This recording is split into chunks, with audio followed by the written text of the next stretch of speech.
Dr. Sanjay Saran is with me, and there's a very important confusion because medical science now today in today's world is basically big of confusions. The various guidelines comes from this end of the country to that kind of country in the world. There is a big confusion.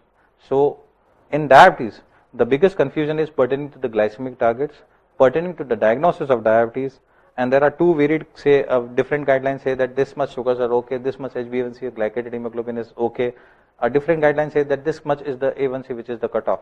So I want to ask Dr. Sanjay pertaining to that whether this difference in guidelines has an importance to the patient oblique to the medical fraternity. First of all, treatment of diabetes mellitus should be individualized. Should be individualized on the basis of the life expectancy of the patient, age of the patient, cost of the treatment, also the polypharmacy, adverse effect. These on basis of these things should be individualized. Most of the guidelines, most of the recommendations, most of the society organizations, they recommend treatment of diabetes mellitus should be individualized. So as far as other recommendations are concerned, that ADA recommended that HbA1c target should be less than 7 in non-pregnant adults. As ACE recommend it should be in between 6.5 to less than 7 in non-pregnant adults. But recently ACP has recommended, American College of Physicians has recommended that it should be in between 7 to 8 in non-pregnant adult. So there's a lot of controversies there regarding that guidelines. So ACP has recommended it's on the basis of the few landmark trials like ECHO trial. In the ECHO trial, they have seen lot of cases of hypoglycemia and also cardiovascular mortality and also all-cause mortality that was higher in case of intensive control of the blood sugar as compared to standard control, where in the intensive control where they put the HbA1c less than 7. In case of standard control, they have kept the HbA1c in between 7 to 8.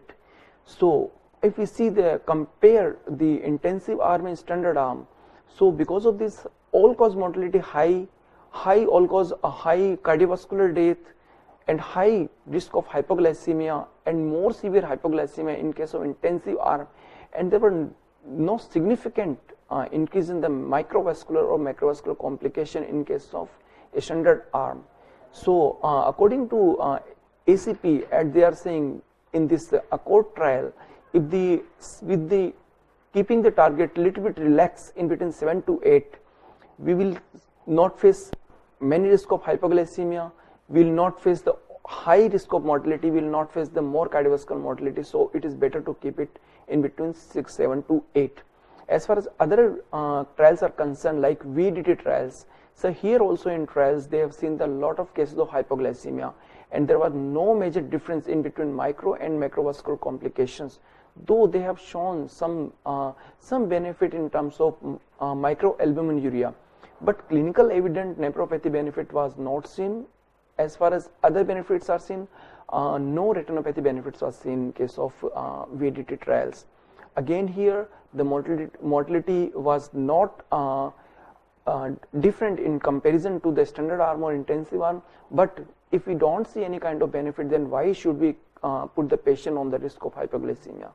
So again the third trial, that was the advanced trial. In advanced trial also they have seen the high mortality, but it was not so significant, but again the risk of hypoglycemia was more. Even the neuropathy, particularly autonomic neuropathy, was more in intensive arm, but benefits was seen in terms of only microalbuminuria, that was seen more in case of the standard arm as compared to intensive arm. So on the basis of these 3 trials, mainly they make the guidelines to keep the patient on the HbA1c in between 7 to 8. But what will be your take-home message for that? That how the patient should interpret it, that whether the HbA1c is, which is the HbA1c which is normal for the patient or for the diagnosis of diabetes?